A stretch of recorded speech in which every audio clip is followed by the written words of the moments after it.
నమస్తే, నేను మీ సతీష్. అధికారంలోకి వచ్చినప్పటి నుంచి అభివృద్ధిని గాలికి వదిలేశారు. విధ్వంసం చేయడమే లక్ష్యంగా పెట్టుకుని ఒక విధ్వంస పాలన అయితే గనక ఈ రోజున అక్కడ చేస్తూ ఉన్నారు అనేటువంటిది ప్రతిపక్షాల నుంచి జగన్మోహన్ రెడ్డి గారి సర్కార్ పైన వస్తున్నటువంటి విమర్శలు. మరి విధ్వంసం అనేది ఎక్కడ చేస్తూ ఉన్నారంటే ఒక్క చోట అని కాదు, అభివృద్ధి రాష్ట్రం మొత్తం కూడా శూన్యం, ఎక్కడ అభివృద్ధి మాటే లేదు. ఇంకో పక్కన చూస్తే విధ్వంసం అనేటువంటిది ప్రతి చోట కూడా ప్రతి అంశంలో కూడా విధ్వంసం చేసుకుంటూ వెళ్తూ ఉన్నారు. అందులో ప్రధానంగా ఈరోజు మనం చర్చించుకోబోయేటువంటి అంశం ఏమిటి అంటే విశాఖలో జగన్మోహన్ రెడ్డి చేస్తున్నటువంటి విధ్వంసానికి చెక్ పడబోతా ఉందా, లేదంటే ఇప్పటి వరకు చేసినటువంటి విధ్వంసం కాండ ఏదైతే ఉందో ఆ విధ్వంస కాండ పైన జగన్మోహన్ రెడ్డికి ఊహించని షాక్ తగలబోతా ఉందా అంటే తాజా పరిణామాలు చూస్తూ ఉంటే మాత్రం అవుననేటువంటి సమాధానాలే వినిపిస్తూ ఉన్నాయి. మరి విశాఖలో విధ్వంసం అంటే ఏ అంశం పైన అంటే ఒక్కటని కాదు, విశాఖలో ప్రతి అంశంలో కూడా జగన్మోహన్ రెడ్డి విధ్వంసకాండే కనిపిస్తుంది. ఆయన పార్టీ నాయకులు విశాఖలో ఉన్నటువంటి ప్రశాంతతను చంపేశారు. అక్కడ ప్రజల్లో కొంత అలజడి, భయభ్రాంతులకు గురి చేసే విధంగా 4.5 ఏళ్లుగా ఒక రాక్షసత్వాన్ని పూర్తిగా అక్కడ చూపిస్తూ ఉన్నారు. విశాఖ అంటే ఎంతో చాలా ప్లెజెంట్గా ఉండేటువంటి వాతావరణం, అక్కడ ఉన్నటువంటి ప్రజలందరూ కూడా చాలా సౌమ్యులు, ఎంతో ఆహ్లాదకరమైనటువంటి వాతావరణంలో చాలా ప్లెజెంట్గా వాళ్ళ జీవనం కూడా సాగిపోతుంటుంది. కానీ అవన్నీ కూడా ఈ రోజున జగన్మోహన్ రెడ్డి అధికారంలోకి వచ్చినప్పటి నుంచి కూడా అక్కడ ప్రశాంతత అన్నది కోల్పోయారు అక్కడ ఉన్నటువంటి ప్రజలు. ఇంకో పక్కన చూస్తే ఎక్కడికక్కడ తమను తాము రక్షించుకోవడంతో పాటుగా తమ ఆస్తులను రక్షించుకోవడం, ప్రతి దానిపైన కూడా అనుమానాలు. ఎందుకంటే వైఎస్ఆర్ కాంగ్రెస్ పార్టీ నాయకులు జగన్మోహన్ రెడ్డి చేస్తున్నటువంటి దుర్మార్గాలు, దౌర్జన్యాలు ఆ స్థాయిలో ఉన్నాయి. ఇంకో పక్కన చూస్తే అక్కడ ఎంతో మంచి పర్యాటక ప్రాంతం అనేటువంటి పేరుంది విశాఖకి. అక్కడికి దేశ విదేశాల నుంచి కూడా ఆ ప్రాంతాన్ని సందర్శించడానికి పర్యాటకులు వస్తూ ఉంటారు. ఆహ్లాదకరమైనటువంటి వాతావరణం ఉంటుంది. అలాంటి పర్యాటక ప్రాంతమైనటువంటి విశాఖలో పర్యావరణాన్ని పూర్తిగా నాశనం చేస్తూ ఋషికొండ పైన విధ్వంసకాండ సృష్టిస్తూ జగన్మోహన్ రెడ్డి ఎలాంటి అక్రమాలకు పాల్పడుతూ ఉన్నారు, ఏ విధంగా నిబంధనలను ఉల్లంఘిస్తూ ఉన్నారు, ఏ విధంగా చట్టాలను అతిక్రమిస్తూ ఉన్నారు, ఇది కూడా 4.5 ఏళ్లుగా చూస్తూనే ఉన్నాం. ఈ క్రమంలోనే ఎంతోమంది పర్యావరణ ప్రేమికులు కావచ్చు, లేదంటే గనక ప్రజా సంఘాలు కావచ్చు, జగన్మోహన్ రెడ్డి ఋషికొండ పైన చేస్తున్నటువంటి విధ్వంసం పైన న్యాయస్థానాలను ఆశ్రయించారు, ప్రజా ప్రయోజన వాద్యాలు దాఖలు చేశారు. ఈ క్రమంలోనే అక్కడ జరుగుతున్నటువంటి నిర్మాణం పైన, లేదంటే గనక ఏ విధంగా అక్కడ పర్యావరణం అనేటువంటిది నాశనం అవుతూ ఉంది అనేటువంటి అంశాన్ని కూడా న్యాయస్థానాలకు వాళ్ళు తెలియజేసినటువంటి క్రమంలో గత మార్చిలో అంటే 2023 మార్చిలో ఆంధ్రప్రదేశ్ హైకోర్టు కూడా ఈ అంశాన్ని సీరియస్గా తీసుకుంది. ఎందుకు అంటే చెప్పడానికి జగన్మోహన్ రెడ్డి గారు, ఆయన ప్రభుత్వం ఋషికొండ పైన విధ్వంసాన్ని సృష్టిస్తూ పర్యావరణాన్ని సమూలంగా నాశనం చేస్తూ పర్యాటక శాఖ అభివృద్ధి అని చెప్తున్నప్పటికీ కూడా అది కేవలం జగన్మోహన్ రెడ్డి గారు ఆయన నివాసం ఉండడానికి ఒక రాజభవంతిని అంటే ఒక ప్యాలెస్ని నిర్మించుకుంటా ఉన్నారు అనేటువంటి ఆరోపణలు ప్రతిపక్షాలు మొదటి నుంచి కూడా చేస్తూ ఉన్నాయి. అయినా కూడా జగన్మోహన్ రెడ్డి గారు ఎక్కడ తగ్గింది లేదు. ప్రతిపక్షాలు చెప్తేనేమిటి, ఈ రోజున ప్రజలు నాకు ఒక మ్యాండేట్ని ఇచ్చారు, ఇక నేనే ఒక నియంతని, నా నియంత పోకడలు ప్రతి ఒక్కళ్ళు కూడా భరించి తీరాల్సిందే అని చెప్పేసని ఒక శాడిజం, ఒక ముఖ్యమంత్రిగా బాధ్యతాయుతమైన పదవిలో ఉండి ప్రజల కోసము అలాగే రాష్ట్ర అభివృద్ధి కోసము పనిచేయాల్సినటువంటి వ్యక్తి ఒక నియంతలాగా తయారయ్యి ఈ రోజున అక్కడ పర్యావరణాన్ని నాశనం చేస్తూ విధ్వంసాన్ని సృష్టిస్తూ నియంత పోకళ్ళకు పోతున్నటువంటి పరిస్థితులు ఆంధ్ర రాష్ట్రంలో మనం చూస్తూ ఉన్నాం. ముఖ్యంగా విశాఖలో ఋషికొండ పట్ల ఆయన వ్యవహరించినటువంటి తీరు చూస్తే ఇవే అభిప్రాయాలు కూడా వ్యక్తమవుతూ ఉన్నాయి. అయితే ఆయన నివాసం ఉండడానికి ప్రజాధనాన్ని 433 కోట్ల రూపాయలు ఖర్చు చేసి ఒక రాజభవంతిని, ఒక ప్యాలెస్ని అయితే నిర్మించుకుంటా ఉన్నారు. మరి దీనిపైనే ప్రజా సంఘాలు చూస్తూ ఊరుకోవు కదా. ప్రజాధనాన్ని దుర్వినియోగం చేస్తూ ఉన్నా, లేదంటే పర్యావరణాన్ని నాశనం చేస్తూ ఉన్నా పర్యావరణ ప్రేమికులు ఉంటారు, ప్రజా సంఘాలు ఉంటాయి. వాళ్ళు న్యాయస్థానాన్ని ఆశ్రయించినటువంటి క్రమంలో న్యాయస్థానం కూడా ఈ అంశాన్ని పరిగణలోకి తీసుకుని దీనిపైన విచారణ చేపట్టి ఒక 5గురితో కూడినటువంటి కమిటీని, 5గురు సభ్యులతో కూడినటువంటి కమిటీని వేసి ఈ అంశం పైన అంటే ఏదైతే ప్రజా ప్రయోజన వాద్యం దాఖలైందో దానిపైన విచారణ చేపట్టి ఒక నివేదికని 4 రోజుల్లో ఇవ్వాలి అంటూ కూడా ఆ సభ్యులకు అంటే ఆ కమిటీకి ఆదేశాలు జారీ చేసింది గౌరవ న్యాయస్థానం. ఈ క్రమంలోనే ఆ కమిటీ కూడా ఏదైతే ఋషికొండ పైన జరుగుతున్నటువంటి విధ్వంసం ఏమిటి అనేటువంటి అంశం పైన వాళ్ళు విచారణ జరిపి ఒక నివేదికని రూపొందించి దాన్ని గౌరవ ఆంధ్రప్రదేశ్ హైకోర్టుకు కూడా అందజేశారు. ఈ క్రమంలోనే ఆ నివేదికను పరిశీలించినటువంటి న్యాయస్థానం కేంద్ర పర్యాటక అలాగే అటవీ పరిరక్షణ శాఖ కార్యదర్శికి ఒక లేఖను రాసింది. అంటే ఒక నోటీసును కూడా ఇచ్చింది. ఏమిటి అది అంటే, ఈ రోజున పర్యావరణం ఈ విధంగా ధ్వంసం అవుతా ఉంది, మరి ఆంధ్రప్రదేశ్లో ఉన్నటువంటి జగన్మోహన్ రెడ్డి ప్రభుత్వం ఈ విధమైనటువంటి చర్యలకు పాల్పడతా ఉంది.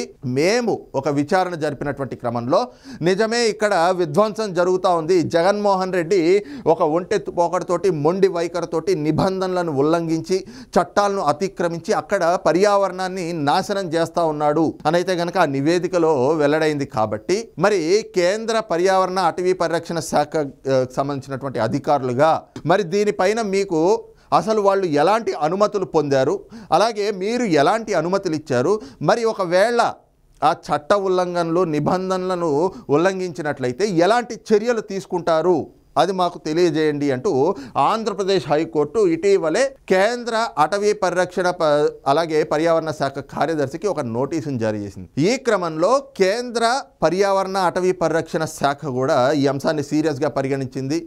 ఒక 5 నిపుణులతో కూడినటువంటి ఒక కమిటీని ఏర్పాటు చేసి ఆ కమిటీకి 2 నెలల కాల పరిమితిని పెడుతూ ఆ కమిటీ 2 వారాల పాటు ఈ అంశం పైన పూర్తిగా అధ్యయనం చేసి ఏదైతే ఋషికొండ పైన ఎలాంటి విధ్వంసం జరిగింది, నష్టం ఏ మేరకు జరిగింది, అసలు అనుమతులు ఏ మేరకు పొందారు, అనుమతులు ప్రకారమే అక్కడ నిర్మాణాలు జరుగుతున్నాయా లేకపోతే అనుమతులు అతిక్రమించేసి అంటే చట్టాలని ఉల్లంఘించేసి లేదంటే గనక నిబంధనలు ఏవైతే ఉన్నాయో వాటన్నిటినీ కూడా తొంగలో తొక్కుతూ అలాంటి నిర్మాణాలు ఏమైనా జరుగుతున్నాయా, అసలు నష్టం ఏ మేరకు జరిగింది అనేటువంటి అంశం పైన పూర్తి స్థాయి విచారణ జరిపి ఒక నివేదికను తయారు చేసి మాకు అందజేయాలి అంటూ ఒక 5 నిపుణులతో కూడినటువంటి ఒక కమిటీని అయితే కనుక కేంద్ర పర్యావరణ అటవీ పరిరక్షణ శాఖ కూడా నియమించింది. ఈ క్రమంలో ఆ కమిటీ ఈ రోజున విశాఖ ప్రాంతానికి రాబోతా ఉన్నారు. వాళ్ళు 3 రోజుల పాటు పూర్తిగా క్షేత్రస్థాయిలో వాళ్ళు ఆ కమిటీ కేంద్ర కమిటీ ఈ రోజున విశాఖలో ఉన్నటువంటి ఋషికొండ పైకి వెళ్ళి ఋషికొండ పైన విచారణ కూడా చేపట్టబోతా ఉన్నారు. 3 రోజుల పాటు ఈ విచారణ కొనసాగనుంది. పూర్తిగా తీసుకున్నటువంటి అనుమతులు ఏ రకమైనటువంటి అనుమతులు తీసుకున్నారు జగన్మోహన్ రెడ్డి గారి ప్రభుత్వం, అలాగే ఆ అనుమతుల ప్రకారమే ఇక్కడ నిర్మాణాలు జరుగుతున్నాయా లేకపోతే నిబంధనలను అతిక్రమించారా, చట్ట ఉల్లంఘనలు జరిగినాయా, మరి ఈ రోజున నిర్మాణాలు చేస్తూ ఏదైతే ఋషికొండకి చేస్తూ ఉన్నటువంటి విధ్వంసం అంటూ ఒక నివేదికలు గతంలో కూడా వచ్చినాయో, ఫిర్యాదులు ఏవైతే వచ్చినాయో వాటిలో వాస్తవం ఎంత, ఈ అన్ని అంశాలపైన కూడా కేంద్ర కమిటీ ఈ రోజు నుంచి 3 రోజుల పాటు విశాఖ ప్రాంతంలో ముఖ్యంగా ఆ ఋషికొండ పైన జరుగుతున్నటువంటి విధ్వంసం పైన అలాగే జరిగినటువంటి నష్టానికి సంబంధించి కూడా ఒక విచారణ చేపట్టి దానిపైన ఒక నివేదికనైతే గనక రూపొందించబోతా ఉన్నారు. ఈ నివేదికను ముఖ్యంగా ఏదైతే ఇదే అంశాన్ని గతంలో కేంద్రం కూడా గౌరవ ఆంధ్రప్రదేశ్ హైకోర్టుకు తెలియజేసినప్పుడు ఆ నివేదికకు సంబంధించి కూడా వాళ్ళు ఆ కమిటీ రూపొందించబోయేటువంటి నివేదిక ఏదైతే ఉందో ఆ నివేదికని ఆంధ్రప్రదేశ్ హైకోర్టుకు కూడా అందజేయాలి అంటూ ఒక ఆదేశాలు కూడా జారీ చేసింది.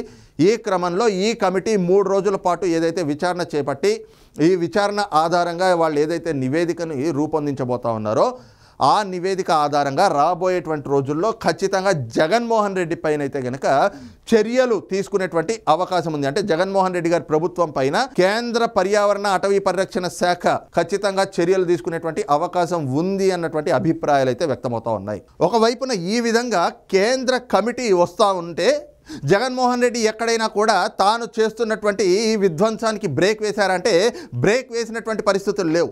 కేంద్ర కమిటీ వస్తుంది, ఇక్కడ విచారణ చేయబడుతుంది, మనం చేసినటువంటి తప్పులన్నీ బయటపడతాయి అని తెలిసినా కూడా ఇంకా అదే మొండి వైఖరి, ఇంకా అదే ఒంటెత్తుపోకళ్ళతోటి అక్కడ జరుగుతున్నటువంటి నిర్మాణాలని అధికారులు మాత్రం అలాగే ముందుకు తీసుకెళ్తా ఉన్నారు. జగన్మోహన్ రెడ్డి ఏ విధ్వంసాన్ని చేయమంటే ఆ విధ్వంసానికి ఆయన చెప్పినటువంటి మాటలకి ఆ అడుగులకి మడుగులు ఒత్తుతూ అధికారులు విధ్వంసాన్ని ఇంకా కొనసాగిస్తున్నటువంటి పరిస్థితి.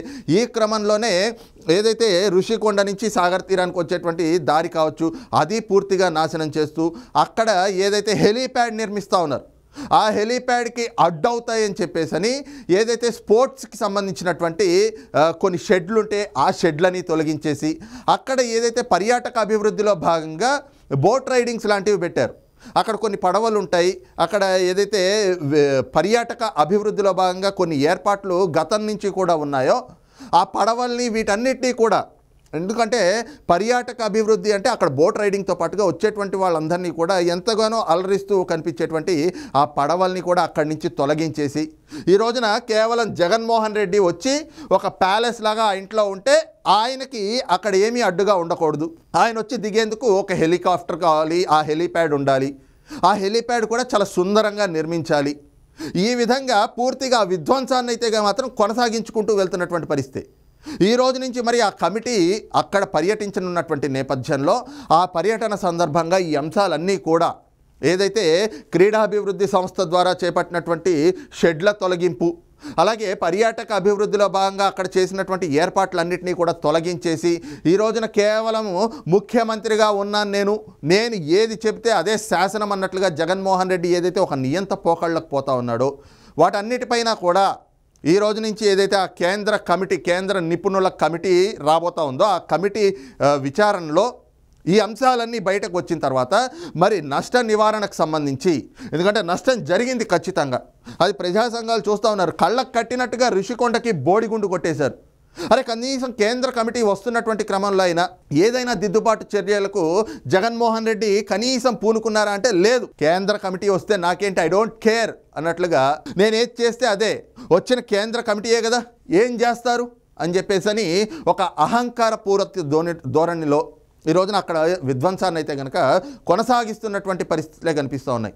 ఈ క్రమంలోనే ఈ కమిటీ ఈ రోజు నుంచి 3 రోజుల పాటు విశాఖలో పర్యటించబోతా ఉంది. కాబట్టి కేంద్ర కమిటీ, ఆ కమిటీ ఏ విధమైనటువంటి విచారణ జరుపుతుంది, ఆ విచారణలో ఎలాంటి సంచలనమైనటువంటి వాస్తవాలు బయటకు వస్తాయి, అసలు పూర్తిగా ఈ విచారణలో అసలు ఋషికొండ పైన ఏ స్థాయిలో నష్టం జరిగింది, ఎందుకంటే పర్యావరణాన్ని ఏ స్థాయిలో జగన్మోహన్ రెడ్డి నాశనం చేశాడు అనేటువంటి అంశాలపైన అన్నిటిపైన కూడా ఒక నివేదికనైతే వాళ్ళు రూపొందించబోతా ఉన్నారు. కాబట్టి ఆ నివేదిక వచ్చిన తర్వాత మరి ఆంధ్రప్రదేశ్లో ఉన్నటువంటి గౌరవ హైకోర్టు మరి ఎలాంటి చర్యలకు ఆదేశిస్తుంది, అదే సమయంలో కేంద్ర పర్యావరణ అటవీ పరిరక్షణ శాఖ వాళ్ళు కూడా, ఎందుకు అంటే ఇప్పటికే ఋషికొండ పైన సిఆర్జెడ్ పరిధిలో ఉండేటువంటి నిబంధనలు ఏవైతే ఉంటే ఆ నిబంధనలన్నీ కూడా ఉల్లంఘించారు. అలాగే పర్యావరణ అటవీ పరిరక్షణ శాఖకు సంబంధించినటువంటి నిబంధనలను ఉల్లంఘించారు. అదీ కాక 433 కోట్ల ప్రజాధనాన్ని ఒక ముఖ్యమంత్రి నివాసం ఉండడానికి ఒక ప్యాలెస్ కట్టుకున్నాడు. పేరుకి చెప్పడానికి మాత్రమే పర్యాటక అభివృద్ధి అంటా ఉన్నారు. ఆయన నివాసం ఉండడానికి ఒక రాజ్ మహల్, ఒక ప్యాలెస్ని కట్టుకున్నాడు. మరి ఇదంతా కూడా ప్రజాధనం ఎవరి సొమ్ము, ఎవరి జేబులోంచి తీసి పెడుతున్నారు? ప్రజాధనాన్ని పెడుతున్నారు కదా, వీటన్నిటికీ జవాబుదారీయే కదా. మాట్లాడితే గత ప్రభుత్వాలు ఏవో చేసినాయి, ప్రజాధనాన్ని దుర్వినియోగం చేశాననో లేదంటే ప్రభుత్వ ఖజానాకి నష్టం వాటిల్లుతుందో అని చెప్పి కేసులు పెట్టి వేధిస్తున్నటువంటి జగన్మోహన్ రెడ్డి మరి ఆయన చేసినటువంటి ఈ ప్రజాధన దుర్వినియోగం పైన కూడా ఖచ్చితంగా చర్యలైతే ఉంటాయి. ఈ క్రమంలో జగన్మోహన్ రెడ్డి పాపాలు ఒక్కొక్కటిగా కూడా బయటపడతా వస్తాయి అనేటువంటి అభిప్రాయం కూడా ప్రతిపక్షాల నుంచి అలాగే రాజకీయ విశ్లేషకుల నుంచి కూడా వ్యక్తమవుతున్నటువంటి పరిస్థితి కనిపిస్తోంది. ఓవరాల్గా మాత్రం ఏదైతే మొదటి నుంచి అధికారంలోకి వచ్చిన మొదటి రోజు నుంచి కూడా అభివృద్ధి మాటని గాలికి వదిలేసి విధ్వంసం చేయడమే తన లక్ష్యంగా పెట్టుకుని ఈ రోజున ఆంధ్ర రాష్ట్రాన్ని సమూలంగా నాశనం చేసుకుంటూ వస్తున్నటువంటి జగన్మోహన్ రెడ్డి మాత్రం రాబోయేటువంటి రోజుల్లో ఖచ్చితంగా వీటన్నిటి పర్యవసానాలన్నిటికీ కూడా ఆయన బాధ్యుడు అవుతాడు. ఈ క్రమంలోనే ఖచ్చితంగా ఆయనకి కేంద్రం నుంచి ఋషికొండ అంశంలో మాత్రం ఊహించని షాక్ తగలబోతా ఉంది అనేటువంటి ఒక అభిప్రాయాలు కూడా వ్యక్తమవుతున్నటువంటి పరిస్థితి కనిపిస్తూ ఉంది. మరి ఈ అంశం పైన మీ అభిప్రాయం ఏమిటి అన్నది కూడా కామెంట్ సెక్షన్లో మెన్షన్ చేయండి. Thank you.